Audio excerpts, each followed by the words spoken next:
kita ada di sebuah episode yaitu tentang kehancuran. Ada banyak orang yang menghadapi kehancuran yang mendadak, masalah mendadak. Tetapi kita percaya bahwa setiap kali kehancuran ada juga kebangkitan. Kita ada di MMA. Mertua menantu, aku dong. Hari ini Mami sama cucu. Tuh. Pernah nggak kamu ngalamin sesuatu yang kamu tiba-tiba rasa hancur banget hatinya? Pernah, waktu aku SMA, itu tuh nilai fisikaku tuh nggak mencukupi. Jadi biasanya selama ini aku sekolah juara tuh, terus ya? Nggak yang juara banget sih, cuma setidaknya nilainya lulus. Ranking 5 gitu biasanya. Cuma ini pas SMA nih kok bisa bodoh banget tiba-tiba.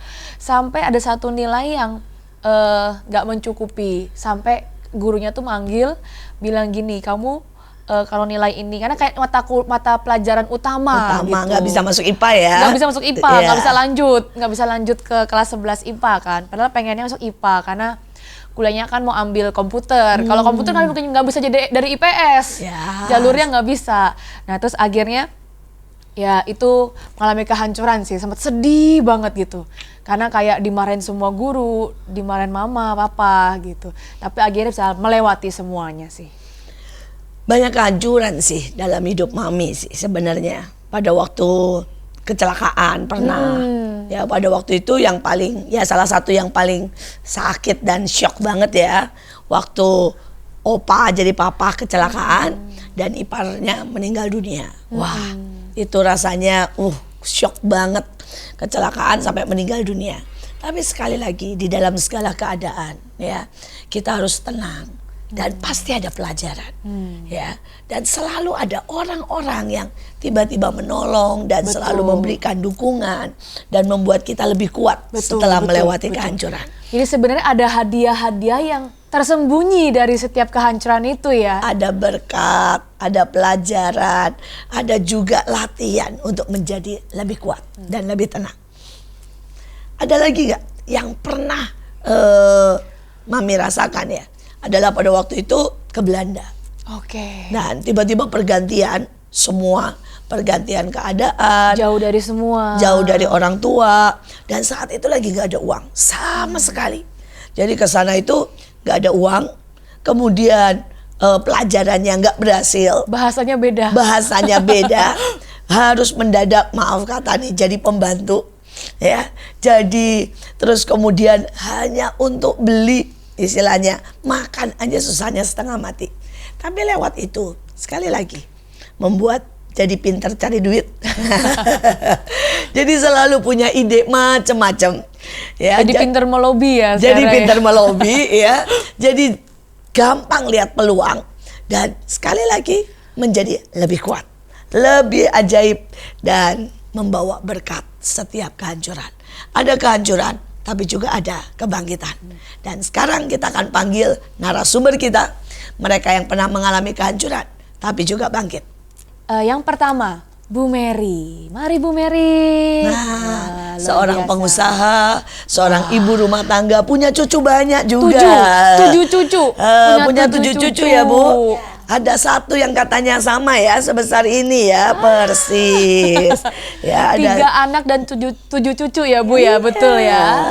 Oke, sekarang kita akan panggil yang kedua, Natasha Vania. Widih, cantiknya luar biasa.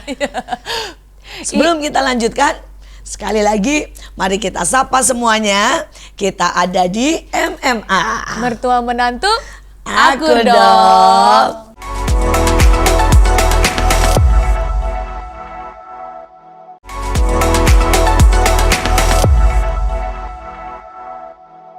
Kembali lagi di MMA. Mertua menantu, aku dong. Kita kembali di sebuah tema, yaitu adalah hadiah dari sebuah kehancuran. Selalu ada hadiah, selalu ada kebangkitan. Selalu ada pelajaran dari sebuah kehancuran. Jadi setiap kita pasti pernah mengalami yang namanya titik terendah dalam hidup. Setiap kita pasti pernah mengalami yang namanya kehancuran, tetapi tenang saja, pasti ada surprise atau hadiah dari semua kehancuran itu. Oke, kita mungkin bisa mulai dari Oma Mary. Ini Oma atau kakak ini ya dipanggil manggilnya? Oma Nggak boleh atau Oma nih. Ibu atau apa nih ya? Kakak, Ibu, Cici. Nah, ini Iya. perkenalkan dulu di sedikit. Saya Mary Hadasa. Saya 3 anak, dua perempuan, 1 laki. Cucu saya 7. Tujuh-tujuhnya perempuan. Waduh, belum dapat yang laki nih ya. Berarti harus bikin Belum. lagi sampai 1 yang laki. Oke, kehancuran apa yang waktu itu terjadi?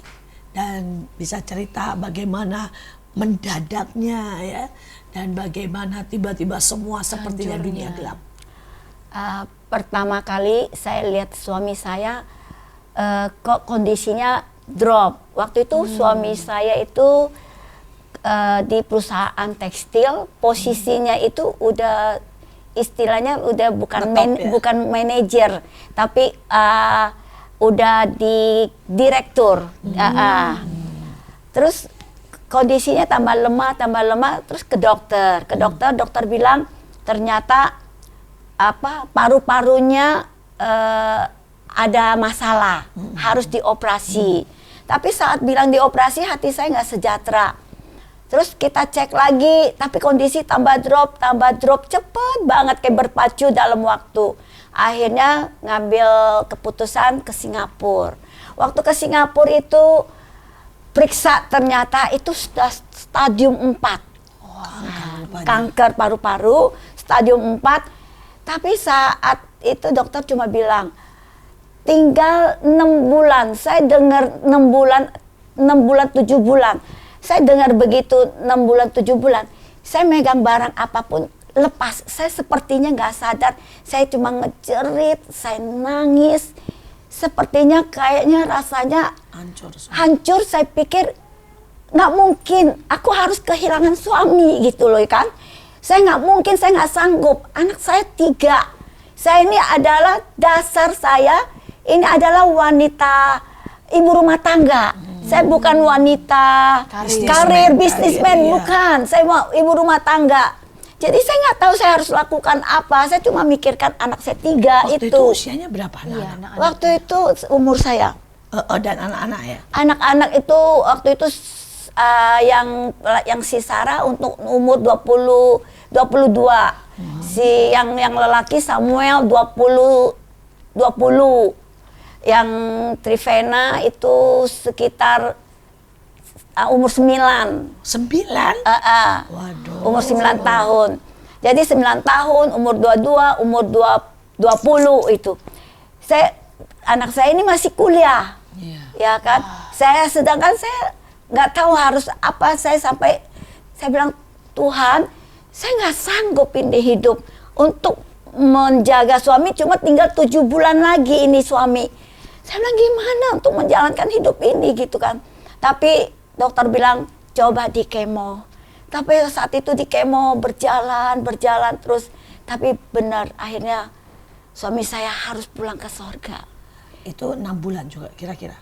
Iya 7 bulan. 7 bulan 6 bulan itu harus pulang ke sorga. Waktu dia pulang ke sorga, saya waktu itu meninggalnya emang di Singapura. Waktu itu saya seperti kayak orang nggak sadar. Saya kayak orang bengong, saya nggak bisa nangis lagi. Saya nggak bisa nangis. Teman-teman cuma bilang, coba Mary, kamu bisa nggak mengucap syukur? Tapi saat itu saya nggak bisa mengucap syukur. Saya bilang kehilangan suami itu buat saya itu sangat berat. Beratnya seperti saya itu lumpuh. Saya nggak berdaya, lumpuh. Hancur hidup saya. Sedangkan anak saya yang pertama, Sarah, itu 3 bulan lagi mau nikah. Itu suami saya tuh udah siapin mobil jas segala macam untuk menyambut anaknya mau nikah. Itu bener-bener hancurnya bukan main. Saya bilang, Tuhan, ini anak saya mau nikah, sekarang papinya udah nggak ada. Saya bilang, saya nggak tahu saya harus gimana. Tapi saya waktu itu sampai saya minta sama Tuhan, boleh nggak Tuhan waktu anak saya nikah Sarah ini kasih sedikit aja papinya bisa lihat dari sorga. Tapi yang ajaibnya, bener ada yang ngomong sama saya, Bu Mary percaya nggak? Sekarang papinya Sarah lihat Sarah nikah. Di situ saya nangis. Sejak suami saya nggak ada itu, saya itu kayak orang nggak sadar.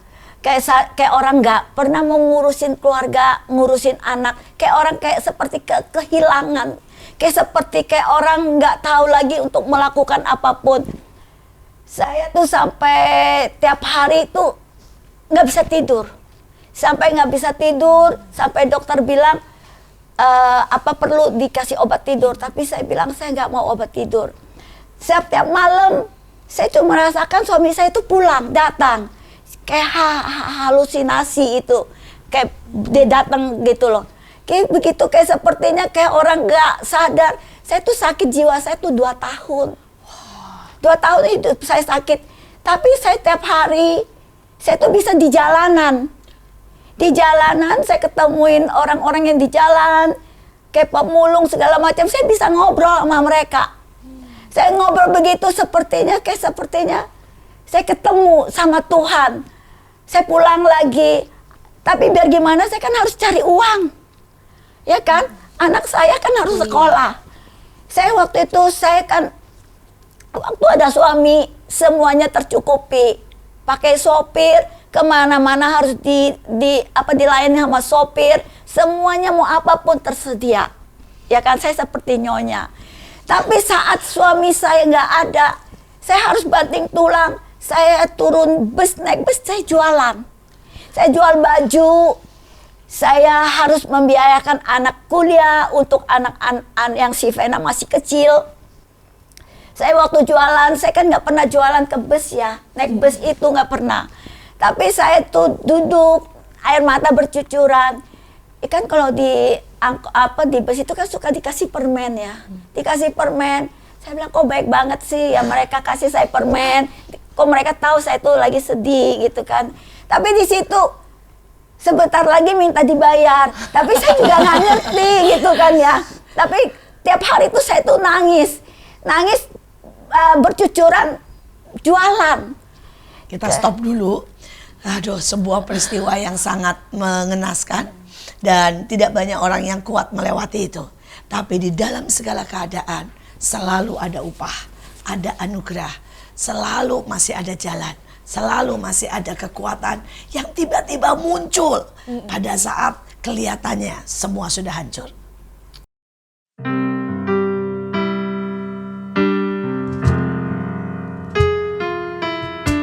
Saat ku berjalan, ku tahu ku tak sendirian. Tanganmu menuntunku, tak pernah lepaskanku.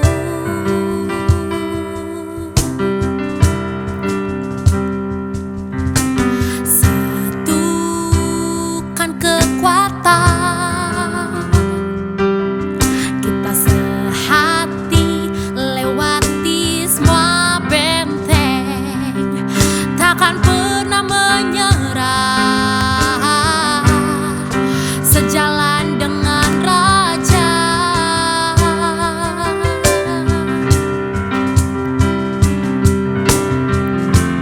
Dengan kuasa dan urapan,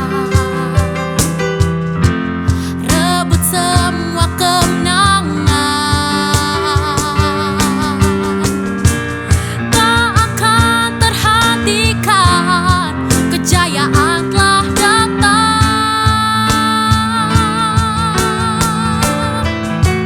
Takkan pernah ku menyerah,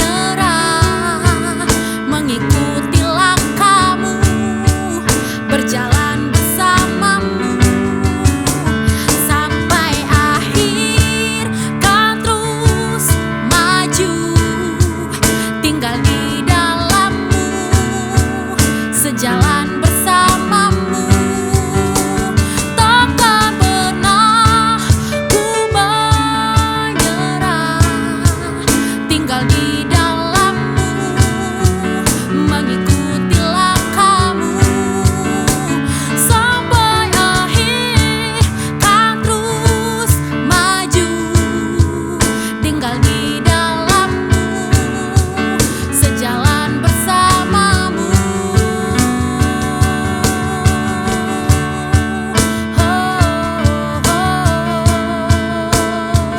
Tinggal di dalammu,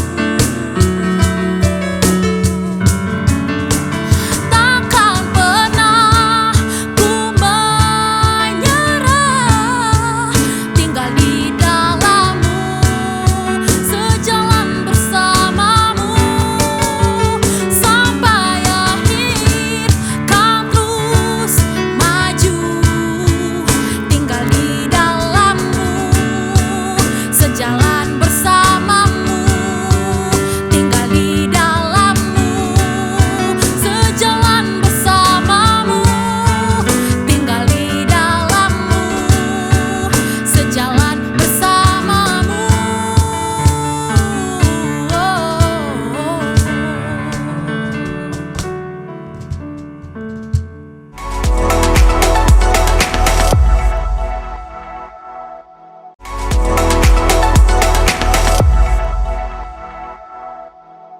Kita lanjut lagi ke narasumber kita yang kedua, Natasha Fania. Dia ini ceritanya dari sejak kecil lahir di bawah garis kemiskinan ya. Seluruh keluarganya, orang tuanya lahir di bawah garis kemiskinan. Jadi dari sejak kecil harus dipaksa untuk bekerja, betul ya, untuk menghidupi dan untuk survive ya dalam kehidupan. Boleh mungkin cerita sedikit gimana sih latar belakang hidup, Bu Mary terus boleh minum dulu? keluarga dan Iya. semuanya. Yuk, kita. Kalau dari pihak aku ya, aku itu kan dari kecil itu keluarga aku itu memang dari keluarga yang secara materi mungkin nggak berkecukupan kayak yang lain. Kayak papa aku itu dari dulu pekerjaannya tukang ojek, ojek keliling. Terkadang kalau habis anterin mamaku pergi kerja, papaku tuh nggak langsung pulang. Papaku tuh nongkrong dulu di pangkalan mana, terus nanti sambil kalau misalnya ada orang mau kemana, Bu, boleh saya antar, dan itu ya pundi istilahnya receh demi receh dikumpulin untuk hidupin keluarga. Terus juga kalau dari mamaku itu dulu karyawati di sebuah perusahaan. Waktu jadi karyawati, mama kerja di perusahaan, wah sejujurnya itu kehidupan tercukupi semua ya.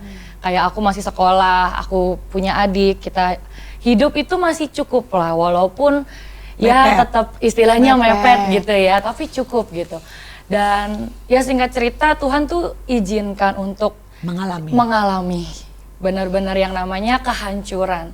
Itu kehancuran yang benar yang mengandung bawang yang wah luar biasa banget. Papa saya itu kan tukang ojek, dan tukang ojeknya lebih banyak ke anak sekolah. Dengan adanya ya kita tahu semua sekarang ada pandemi dan segala macamnya, itu otomatis kan sekolah sekarang di rumah. Dan sekarang perlu jemput lagi ya? Betul, nggak perlu jemput. Jadi otomatis pekerjaan papa saya yang jadi tukang ojek ini berhenti. Dan itu satu papa saya. Yang kedua, karena sekarang perusahaan juga udah nggak bisa, dan karena satu dua hal terlibat hutang dan segala macam, perusahaan akhirnya pilot dan tutup. Mama dikeluarkan. Dan mamaku dikeluarin seperti itu. Dan sejujurnya dengan aku waktu itu masih kuliah dan adikku masih SD karena cukup jauh perbedaan usianya sama adikku, dan itu membuat keluarga kita juga bingung tinggalnya kita itu di sebuah gang. Mungkin saudara yang pernah masuk ke dalam sebuah gang ya, jalanan gang, saya percaya kalau saudara masuk ke jalanan gang rumah saya itu, wah nggak bisa diukirkan dengan kata-kata deh, sempitnya tuh seperti apa dan bagaimana. Kenapa? Gang rumah saya itu ada sebutannya. Gang rumah saya tuh namanya gang setan. Serius, gang setan saudara ya. Dan kenapa disebut gang setan? Karena orang-orang ada pengedar narkoba, ada bandar narkoba, maling, semua kalau udah masuk ke daerah rumah saya itu dijamin 100% nggak akan bisa ketemu sama polisi. Saking apa? Padatnya. Dan kalau nggak salah katanya berlapis-lapis ya. Betul, betul Jadi dari banget, Bu. untuk masuk ke satu rumah perlu masuk rumah orang lain. Oh, iya. Iya. Iya, betul. Saya pernah tuh berkali-kali cari alamat di situ. Iya, Bu. Aduh, kalau tidak dituntun tidak bisa. Masuk dapurnya orang lain, Betul. masuk gangnya orang Iya, lain. betul. Dan itu satu rumah itu bisa 10 kakak Oh, dalam satu satu rumah. rumah. Jadi saudara semua bisa bayangin itu betapa padatnya, dan sampai detik ini saya masih tinggal di sana. Sampai detik ini. Tapi menurut saya gini, balik lagi semua yang saya alami proses kehancuran itu membuat saya bukan hanya mungkin saya belum lihat hadiah yang secara real, tapi itu latihan untuk diri saya, untuk saya bisa jadi orang yang kuat dan benar-benar ya Tuhan anugerahi begitu rupa. Dan singkat cerita gini, waktu itu yang menyedihkan ya pernah saya alami gini. Detik itu kita udah nggak tahu kita mau makan apa. Kenapa? Karena ya singkat cerita kan papa saya begitu, mama saya juga nggak ada pekerjaan, dan kita cuman mengharapkan sama oma. Kita juga tinggal di rumah oma, dan singkat cerita kita nggak tahu kita mau makan apa. Dan di rumah kita tuh cuman ada beras sejujurnya, dan ya ada sisa beberapa makanan di kulkas yang ya bisa kita makan, tapi kita nggak tahu itu bisa bertahan sampai berapa lama. Dan singkat cerita, kita cuman ini gimana? Saya harus bayar untuk wisuda, sudah masuk semester akhir, harus bayar skripsi dan segala macam. Adik saya sudah harus masuk SMP, dan kan sekarang kita tahu ya peraturan terkadang ada yang pokoknya kalau belum bayaran belum bisa ikut ujian, betul. Dan itu membuat ya kita nggak tahu kita dari mana. Dan papa saya itu dari dulu walaupun kita hidup serba kekurangan, papa saya selalu ajarin gini, Tuhanmu itu Tuhan yang hidup. Kamu nggak boleh berharap sama orang lain. Kamu nggak boleh berharap sama keluarga, bahkan kamu nggak boleh berharap sama papa mama sendiri. Tapi kamu harus berharap sama Tuhan, karena Tuhanmu itu Tuhan yang hidup. Dan singkat cerita ya di situ saya cuma bisa praktekkan apa yang papa saya praktekkan lah. Saya lihat teladan beliau, dan ya kita cuma berdoa, kita cuma bilang Tuhan, saya nggak tahu ke depan mungkin saya harus makan apa, saya harus pakai baju apa, saya harus lulus kuliah atau enggak, saya nggak tahu. Adik saya harus sekolahnya bisa lanjut atau enggak, saya nggak tahu. Tapi yang saya tahu dari dulu Tuhan selalu menyertai, dan apapun kehancuran saya, Tuhan itu kumpulkan kembali kepingan-kepingan itu untuk jadi sebuah mahakarya yang baru. Luar biasa. Dan singkat cerita ketika saya mulai berdoa, tiba-tiba itu Tuhan ajaib banget. Saudara mungkin tahu ya, kan kalau daerah saya daerah padat, jadi incaran para donatur-donatur untuk kasih sembako gitu, untuk kasih berkat kayak gitu. Dan ya singkat cerita pas lagi kita berdoa ada yang ngetok, tok gitu ya, dan Pak, Bapak nggak keluar, emang ada apa gitu ya, kok kita disuruh keluar? Itu loh di depan dari presiden lagi bagi-bagi sembako. Dan sejujurnya sampai sekarang saya masih merinding, karena itu menurut saya itu nggak mungkin banget. Kenapa? Karena kan kalau bagi sembako itu berdasarkan alamat. Dan kakak ya. Dan kakak, dan sedangkan papa mama saya itu kakaknya nggak di situ. Dan itu aneh banget, nggak mungkin. Dan ya kita, ya udah coba deh papa keluar gitu. Akhirnya pas papa keluar, itu nggak tahu ya. Menurut saya kembali lagi itu berkat, betul. Hadiah. Jadi pas banget papa saya keluar dari gang yang sempit itu, saudara, gang setan itu, pas banget papa saya keluar. Dan tiba-tiba itu pas banget, pas pampres ambil sembako dan kasih sembako itu ke papa saya. Itu Sekali saya lagi. keren banget sih menurut saya. Langsung Ada dari job selalu. presiden ya. Iya, Hadiah. Hadiah. Ada selalu mujizat. betul. Ada keajaiban di tengah kehancuran. Kita akan kembali lagi bagaimana mereka bangkit. Karena setiap kali kehancuran ada tangan Tuhan, tapi ada bagian kita untuk benar-benar bangkit. Ada tangan yang ajaib, yaitu pencipta kita, yang selalu mengatur segala sesuatu. Tapi ingat, dia juga menunggu respon dari kita. Apakah kita marah, ataukah kita bersyukur, ataukah kita tetap percaya. Kembali di MMA. Mertua, Menantu, aku dong.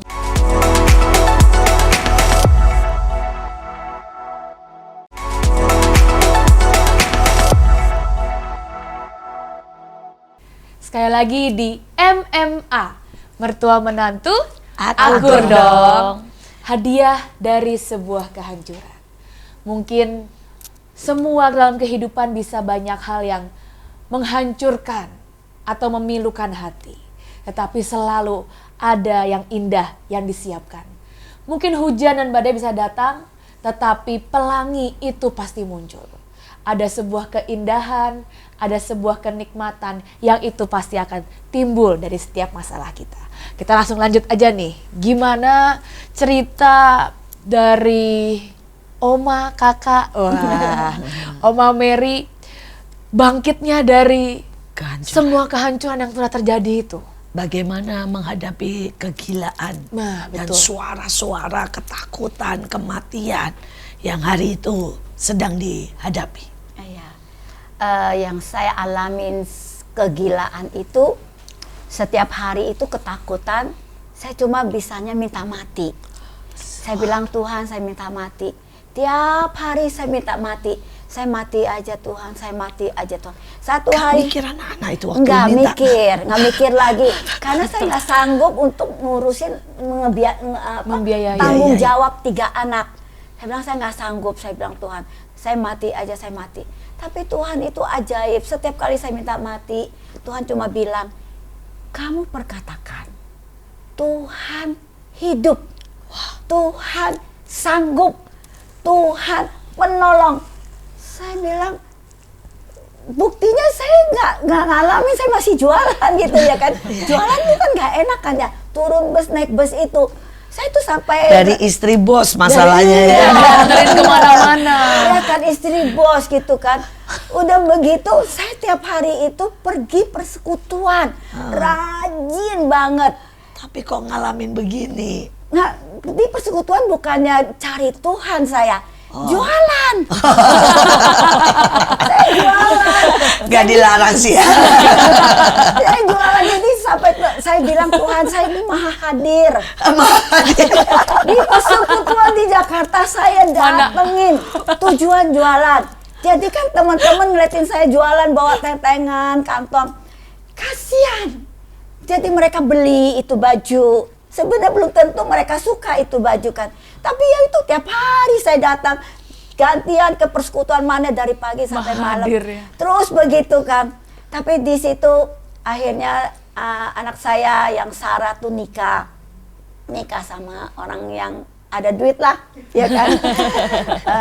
Mulai ada suatu kebangkitan kan. Istilah kehancuran itu. Jadi waktu itu tidak jadi 3 bulan itu, ditunda. Tetap 3 bulan, tetap 3 3 bulan, bulan. ya kan. 3 bulan terus Sarah nikah itu suaminya itu ternyata orang tuanya tuh banyak kios itu kan di Tanah Abang. Saya dapatlah 2 istilahnya. Ya kan. Mulai Tuhan kasih hadiah. Iya. Mulai kasih hadiah. Selalu ada anugerah. Mulai kasih hadiah. Saya mulai buka toko di Tanah Abang. Saya nggak lagi di jalanan, di persekutuan. Tuhan tuh mulai. Karena setiap kali saya nangis, saya bilang, Tuhan ada di mana? Tuhan tuh nggak mau jawab. Kalau setiap kali saya tanya Tuhan ada di mana, Tuhan nggak mau jawab. Kenapa? Karena hati saya masih kecewa, masih sakit, masih belum sembuh. Dia nggak jawab. Tapi saat itu saya satu patah kata, saat itu saya bilang, Tuhan terima kasih. Semuanya ini terjadi, Tuhan punya rencana. Itu seperti kayak seperti langit terbuka. Saya itu bisa jualan baju di toko itu, di mana-mana orang tuh bisa datang untuk beli di Tanah Abang itu. Kan jualan grosir ya kan. Saya tuh suka tutup lagi itu toko. Kalau ada persekutuan, ada apa? Saya tutup. Ini bukan jualan, tapi haus. Rindu kepada Tuhan, menebus kesalahan. Bukan jualan lagi ya. Dulu cuma jualan kan? ya. Iya. Saya tutup. Tapi yang dari daerah datang, ini toko Jibles kenapa ya suka tutup? Tapi mereka itu langgan tuh nunggu. Kami harus nunggu di toko Jibles. Karena kenapa? Setiap kali mereka beli baju di toko saya, laku barangnya. Saya kan bilang, minggu depan balik lagi ya. Bajunya pasti laku. Ya kan? Jadi mereka tuh percaya. Ya kan? Percaya. Terus gitu, Saya di Tanah Abang itu, kalau ada misalnya ada bos yang besar datang di Tanah Abang itu, orang-orang udah pada siap gitu loh, siaga satu, karena bos datang. Misalnya bos dari Ramayana apa Matahari zaman dulu itu kan datang, kalau borongin baju itu berapa item itu bisa ratusan losin gitu, ratusan losin bisa ribuan losin. Saya tuh tenang aja, tenang aja. Saya pikir biasa aja kan ya kan, kalau berkat nggak lari kemana-mana gitu. Saya sampai yang tetangga bilang, Ibu Mary itu bos mau lewat, siap-siap. Saya pikir ya saya nggak mikirin lah ya kan, berkat nggak lari kemana-mana. Saya duduk dengan tenang, saya masih ini. Dia mampir di toko saya. Toko saya ditanya, ini semua barang ada? Saya bilang ada. Satu item ambil paling sedikit 100 losin. Wow. Itu akhirnya jadi di Tanah Abang itu istilahnya toko saya itu paling rame. Malahan sering tutup. Karena mau persekutuan. Ternyata berkat itu istilah ini Tuhan udah mulai membukakan ya kan, kehancuran dikasih itu kasih hadiah, kasih hadiah buat saya. Tapi saya ini sejak di Tanah Abang, saya itu paling nggak suka kalau dengar, masih sakit hati ini, masih nggak suka kalau orang ngomong janda. Saya nggak terima, sensi banget kalau ngomong janda itu saya nggak terima. Marah gitu? Marah, kayaknya kalau bisa saya mau hajar itu orang. Saya nggak terima. Tapi baru kali ini dengar Tuhan itu ajaib ya. Di Tanah Abang setiap hari kan ada yang pengamen. Pengamen itu dia selalu nyanyi. Kasihan seorang janda yang merana ditinggal, yang tidak ada suami. Aduh, kasihan janda. Saya bilang, Tuhan, ini gak sopan ini.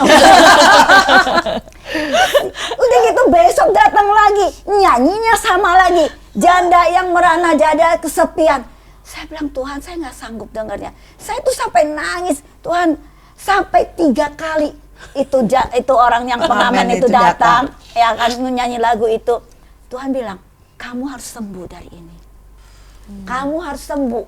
Tapi dari situ saya bilang, yes, ya aku sembuh. Dalam hati saya, kamu datang lagi dan nyanyi, aku udah sembuh. Tapi saat saya bilang sembuh, itu pengamennya nggak datang lagi. Seringkali kesembuhan itu cuma tekad di dalam ya. Iya, segampang betul. itu ya. Betul. Sudah bertahun-tahun dengan air mata, dengan istilahnya perjuangan sampai hampir gila. Tapi pada waktu kita memutuskan sembuh, ternyata Tuhan menyembuhkan. Betul. Jadi Tuhan kita itu menunggu respon yang positif dari kita. Betul. Ini suatu pilihan, ya kan? Seperti pilihan, saya udah mulai belajar pilihan, mau sembuh apa mau merana, ya kan? Ini pilihan. Saya bilang, Tuhan, aku mau sembuh. Cuma istilah dari dalam itu saat mau bilang sembuh itu ya, itu istilah tuh tiba-tiba tenang ya? Tenang, terbuka semuanya. Sampai saya itu Tuhan itu bawa saya terus sampai anak-anak nikah, semuanya nggak ada lah yang SMA. Sudah nikah semua nih? Sudah. Semua nggak ada lah istilahnya sampai SMA, semua S1. Ya kan. Jadi semua S1, tapi saya cuma lihat ini hadiah Tuhan banget ya. Istilahnya memang kehancuran itu kalau orang pikir kehancuran itu adalah suatu musibah. Tapi kalau kita lihat di balik semuanya itu hadiah yang besar yang Tuhan berikan di dalam hidupan ini. Kenapa saya bilang hadiah yang besar? Saya bilang sama teman-teman, dulu suami ada, saya enak, apa-apa semua dilayanin, sopir semua tersedia. Tapi sekarang saya lebih enak, lebih hebat. Tuhan memberikan hadiah. Saya itu bisa melayani, bisa bagi sembako dari kampung ke kampung, dari gang ke gang, di mana-mana. Bagi sembako, cuma pandemik aja nih, COVID. Sudah 60.000 paket. Wow. 60.000 paket bukan dari yayasan, bukan dari gereja, Dari pribadi. dari pribadi. Tuhan yang menyediakan yang tidak ada menjadi ada, yang tidak mungkin jadi mungkin. Inilah suatu hadiah. Saya cuma melihat setiap kali saya itu setiap hari gerak di jalan-jalan sampai orang-orang bilang, Ibu Mary kok Maha hadir ya? Maha hadir. Tetap Benar, maha maha hadir. Tetap dulu jualan maha hadir. Sekarang bagi sembako juga maha hadir. Maha hadir. Sekarang maha hadirnya bukan jualan, tapi berbagi kasih. Yes. Itulah suatu keajaiban. Di balik semuanya itu, dulu jualan mencari nafkah, maha hadirnya. Sekarang maha hadirnya adalah memberkati orang di mana-mana. Sampai di sinilah saya bilang Tuhan itu ajaib banget ya. Kenapa suatu ajaib? Bukan suatu yang merana lagi. Sekarang istilah suami saya tuh di sorga tuh, saya kayaknya kok sukacita banget ya. Sekarang saya janda ya. Bener janda. Dan tetap sendiri ya. Iya, benar, Tapi sendiri. tidak pernah sendiri karena Ya, maha hadir. maha Ya. hadir. Ada Tuhan, ada Betul. saudara, ada anak, dan ada cucu, ada ribuan tujuh. umat. Betul. Sampai istilahnya teman-teman itu udah puluhan ribu, ya kan? Ya kan, bukan mana bisa sepi lagi. Tidur aja malam tuh bisa jam 2 gitu kan. Dicariin. Karena banyak yang nelpon. Wah. Ya kan? Artis ibu kota ini. Jadi nggak, udah saking Luar biasa. sibuknya. Makanya di sinilah saya Tetap bilang, muda, tetap cantik dan bahagia. Amin, makanya. Kehancuran tidak boleh menghentikan kita. Kehancuran adalah sebuah pilihan. Apakah kita mau bangkit lebih kuat, Betul. atau membiarkan kita dihabisi oleh kehancuran. Wah, kita masih tunggu nih cerita yang luar biasa dari Fania. Nanti pasti ada pesan-pesan juga dari Bu Mary, seorang ibu yang sekali lagi dari tidak ada sama sekali membagikan 60.000 sembako di masa COVID. Karena siapapun yang bangkit selalu ada jalan. Bagaimana sekarang? Bangkit dari kemiskinan. Nah, bangkit dari kehancuran, keadaan keluarga yang ya orang mungkin berkata, sudahlah kalau sudah miskin ya sudah nggak bisa, Udah nggak ada nasib. pengharapan Nggak ada istilahnya, pengharapan. betul. Tapi ya balik lagi ya, Tuhan itu Tuhan yang hidup. Tuhan itu lihat setiap respon, seperti kata ibu itu betul banget. Respon hati kita, saya bisa milih untuk saya marah dengan keluarga. Saya bisa marah dengan Tuhan, Tuhan kenapa lahirkan saya di keluarga yang seperti ini gitu. Sedangkan saya ingat banget waktu itu ada satu kejadian yang membuat papa saya waktu itu pernah sedih. Karena karena kan kami dari keluarga yang kurang mampu, saya tuh nggak punya handphone dulu waktu zaman SMP. Sedangkan waktu itu lagi zamannya ada handphone yang terkenal banget lah istilahnya. Saya nggak sebutkan mereknya. Dan 1000 saya umat. tuh- Handphone 1000 Betul, umat. 1000 umat. Dan saya tuh ngeliatin kalau ada teman saya yang bawa, itu saya ngeliatin saking saya tuh nggak punya, pengen dan nggak punya gitu. Dan ya itu Tuhan, saya nggak ngomong sama papa, saya nggak gimana-gimana. Tapi papa saya malah bilang gini, ayo kamu harus berharap sama Tuhan, kamu harus bekerja juga, harus belajar. Saya tuh dari SMP udah mulai keliling dari rumah ke rumah jadi guru les private, guru les SD, itu SMP. SMA saya udah mulai belajar kerja jadi guru TK. Dan ya itu pengalaman.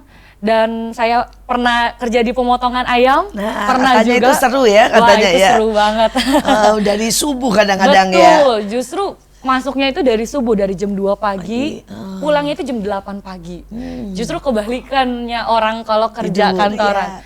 Wah, itu seru banget. Tapi saya dari situ saya masih belum mengerti Tuhan, kenapa Tuhan izinin saya begini, kenapa Tuhan izinin saya harus lewatin istilahnya semua fase pengalaman pekerjaan pindah-pindah dan segala macam. Ternyata untuk saat inilah Tuhan itu kenapa ajarin saya dulu belajar seperti itu. Saat ini saya jadi, puji Tuhan, Tuhan udah bawa saya keliling kota demi kota, keliling daerah demi daerah, bahkan bangsa-bangsa untuk memberitakan semua yang semua hadiah-hadiah yang Tuhan berikan saya dulu, saya sharingkan lagi ke orang-orang yang mungkin hidupnya 11-12 sama saya, tapi saya bisa kasih pengharapan buat mereka bahwa Tuhan itu tidak tidur, Tuhan itu ada kok. Saya aja ini anak tukang ojek, bisa datang ke tempat ini, dan belum lama awal tahun saya kan ke Kolombia, itu saya istilahnya saya bawa, ingat ada Tuhan. Orang kaya aja belum tentu ke Kolombia. Oh iya benar ya. Dananya juga sangat jauh, sangat banyak, dan kemudian itu ujung dunia loh dari Indonesia. Ujung banget. Ujung Ya semua banget. anugerah Tuhan sih sebenarnya, karena ya balik lagi respon, dan Tuhan tuh lihat setiap respon hati kita responnya benar, Tuhan tuh kasih reward dan dikumpul-kumpulin, dan tiba-tiba ini loh nak hadiah untukmu. Dan Dengar-dengar juga sekarang kerja di satu tempat Wah. ya. Cerita- Di cerita sebuah menarik. sebuah kota yang ajaib, Ajaib ya. banget. Belajar lagi yang baru. betul. Dan sekarang saya lagi dipercaya untuk saya, ini baru banget balik dari Solo. Jadi saya dipercaya untuk mandor, jadi mandor sekarang. Dulu mandorin ayam, sekarang mandorinnya babi. Jadi saya sekarang jadi mandor di peternakan babi di Solo, dan kebetulan peternakan kami itu salah satu peternakan paling besar di Solo, se-Solo, dan itu orang-orang itu ngantri kalau nungguin babi kita tuh ngantri. Oh ya. Betul. Dalam kondisi pandemik begini. Betul, iya. Karena Jadi- saya dengar-dengar ayam sampai beras aja itu nggak ada pembelinya. Iya, betul, betul. Ini masih ngantri. Masih ngantri. Karena ini termasuk yang kualitas bagus Betul, gitu ya. kualitasnya saking bagusnya. Jadi kayak yang babinya yang semok, yang wah, yang orang tuh lihat tuh suka gitu. Bahkan masih belum lahir, itu Belum udah di-booking. lahir. Sudah di-booking. Jadi anaknya babi ini Iya, saya booking saya gitu. booking Oke. 50 ekor. Itu untuk aduh, nanti pas aduh. lahir, udah itu langsung hitungan berapa, langsung kirim. Dah itu misalnya kalau babi kan untungnya tuh gede banget gitu, dan itu ajaib banget, Tuhan ajarin. Terus juga belum di sana itu saya dipercaya pegang jadi apa ya, kayak orang-orang butuh bantuan apa, minta tolong dong saya mau bagi sembako tapi nggak ada dananya, nggak apa, saya yang kelilingin, bantuin, aturin untuk pawai, untuk apa. Dan menurut saya semua yang saya alami yang dulu yang mungkin nggak Dengar-dengar enak, sampai sekarang dipanggil jadi di hadiah. radio Betul, gitu ya. betul. Sekarang saya jadi penyiar juga nih di radio. Setiap seminggu sekali saya jadi Kalau penyiar. Tuhan sudah mengangkat dari bawah menjadi bintang. Betul. Ya. Kalau Tuhan sudah mengangkat dari melarat jadi konglomerat. Nah, ini kita bicara hari ini sama dua konglomerat Yes. yang sudah membagikan begitu banyak kebaikan, berkat, pengalaman, sembako kepada ribuan orang. Puluhan ribu mungkin ya. Ya, mungkin. Sudah puluhan ribu. Yang jelas masa pandemik, orang lain resesi, dan mereka membuktikan tetap resepsi. Ya, Betul. ya, di ujung daripada MMA kita mau mendengarkan pesan-pesan dari Ibu Mary. Iya, yang pesan yang dari saya, jangan kita berhenti. Hadiah itu selalu ada, Tuhan tuh berikan buat kita. Di dalam kehancuran, saya ingat banget, sejak suami saya nggak ada, Tuhan tuh memberikan hadiah. Saya tuh udah 15 negara. Bangsa-bangsa. Nih dari melarat, dari konglomerat Iya. begini nih. 15. Pulau provinsi Wah. dari Sabang sampai Merauke dan saya pergiin. Tapi Luar inilah biasa. hadiah. Kenapa saya bisa bersyukur ya, ini kalau mungkin ada suami kagak pergi ke 15 negara kali Iya, ya. pasti merawat suami ya. Iya, Pasti jagain nungguin suami. suami. Ke mall, ke Iya. mall. Iya, ke mall. Dan ya nggak dapat izin dari Iya, suami. bener, nggak dapet Karena suaminya izin. nggak bisa ninggalin perusahaan. Iya. Kalau ini kan nggak peduli, tutup Iya. aja. Tetap berkat datang. Benar, nggak takut gitu ya kan, ditutup pun karena kita tahu kita punya Tuhan yang maha hadir. Ya, karena dia maha hadir, ya dimanapun selalu ada. Satu yang saya mau kasih tahu, jangan menyerah. Oh iya. Ya, jangan istilahnya, karena kita percaya kalau kita yakin, ya kan, dalam hidup ini kita akan lihat Tuhan itu yang luar biasa, yang terus untuk menopang hidup ini. Istilahnya, ada orang berpikir kehancuran itu adalah malapetaka, Betul. ya kan, kecelakaan. Dan Tuhan nggak sayang, Nggak, Tuhan jahat. orang berpikir Tuhan itu jahat. Ternyata kehancuran itu Tuhan itu punya rencana. Ternyata saya bilang, Amin. kenapa hari-hari ini saya bisa bersyukur, berterima kasih? Karena dari kehancuran itu saya melihat hidup saya itu beda seperti bumi dan langit, ya kan? mengalami suatu kehancuran, disinilah untuk dimana lihat Tuhan itu hidup, Tuhan itu ada, Tuhan itu menolong kepada siapa saja saat kita minta, Tuhan tolong saya, Tuhan pasti menolong. Tuhan gak memandang kita dari mana, suku, bangsa, apapun. Tuhan itu satu, dia selalu menolong setiap jeritan dari hati kita yang paling dalam. Dari Vania? Kalau dari saya mungkin satu aja. Mungkin kalau yang lagi mengalami kehancuran, jangan pernah takut untuk lewati itu. Jangan pernah takut kalau Tuhan izinkan, kalau sekitarmu mengizinkan untuk engkau mengalami yang namanya kehancuran. Kenapa? Karena mungkin dari kepingan-kepingan kehancuran itu yang jadi mahakarya yang dari Tuhan. Betul, betul. Oke.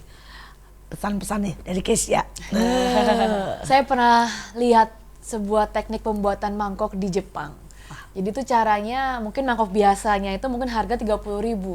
Tapi tiba-tiba ada satu seniman, dia pecahin mangkoknya sampai berkeping-keping. Sengaja dipecahin dan dihancurin dulu. Terus dia akan rekatkan kembali dengan ditambahin emas.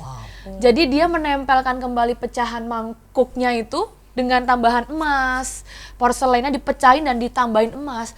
Dan begitu dijual harganya naik 5 kali sampai 7 kali lipat. Bahkan ada yang dari mungkin cuma 30.000, karena kan mangkok paling berapa sih, harga paling mahal 100.000 lah ya, yang paling bagus lah. Itu bisa sampai jutaan, sampai orang tuh ngantri untuk beli, karena ini seni, ini jadi karya seni, bukan cuma sekedar mangkok biasa lah ya. Tapi ini tiba-tiba jadi sebuah karya seni yang orang-orang mengejar dan mencari. Bahkan jadi kolektor-kolektor tuh mencari yang pecahannya paling banyak, karena itu paling susah ditempel ulang. Betul. Itu jadi mahal banget. Jadi sekali lagi setiap kehancuran itu akan membawa sesuatu yang indah. Mungkin awalnya kita akan lihat mangkuk itu seperti hancur, tetapi saat kita percaya ada biarkan Tuhan, biarkan tangan pencipta kita membuat kembali pecahan-pecahan itu menjadi sebuah mangkuk yang harganya jauh lebih mahal. Mungkin hari ini ada yang sedang mengalami kehancuran. Baik itu kemiskinan, kehilangan, ataupun bahkan sesuatu yang sangat merendahkan hidupmu. Tetapi pada waktu bola itu dibanting ke bawah, maka tiba-tiba bola itu akan melejit jauh lebih tinggi daripada bola yang tidak pernah dibanting. Hidup ini kadang-kadang harus melewati bantingan demi bantingan. Kalau kita dengar bagaimana Ibu Mary mengalami sampai titik terendah, hampir gila, atau mungkin sudah disebut gila. Siapapun yang hari ini mungkin sedang ada di titik terendah, yang sudah berkata saya rasanya mau gila, tetap ada Tuhan yang mendengar, tetap ada Tuhan yang menolong, tetap ada jalan. Demikian juga pada waktu Vania mengalami titik terendah kemiskinan, sampai bahkan untuk makan pun tidak ada. Siapa yang menyangka hari ini mereka diangkat Tuhan begitu rupa. Banyak orang yang menyerah karena melihat keadaan sekarang. Betul. Tapi mari percaya ada masa depan. Mari percaya ada Tuhan yang pegang kendali. Ada Tuhan yang mendengar. Ada Tuhan yang tidak buta. Ada Tuhan yang mencintai kita semua. Biarlah pengharapan kita tetap kepada Tuhan. Dan mari bangkit. Tidak banyak anak muda yang melewati masa-masa di mana potong ayam. Dan mungkin banyak yang gak mau. Tapi sekali lagi, seberapa engkau mau bekerja keras, seberapa engkau bisa bangkit, seberapa mau berdoa, seberapa ada keajaiban. Sekali lagi, hadiah dari sebuah kehancuran itu pasti indah. Sekali lagi kita di MMA, Mertua Menantu, Akur Dong. Jangan lupa untuk like, komen, dan subscribe YouTube kita Asia Zara. Sekali lagi saya ulangin, jangan lupa like, komen, dan subscribe. Dan juga nyalakan loncengnya, jangan lupa nyalakan lonceng agar kalau ada episode-episode selanjutnya akan ada notifikasi di smartphone kalian. Sekali lagi di MMA, Mertua Menantu, Akur Dong.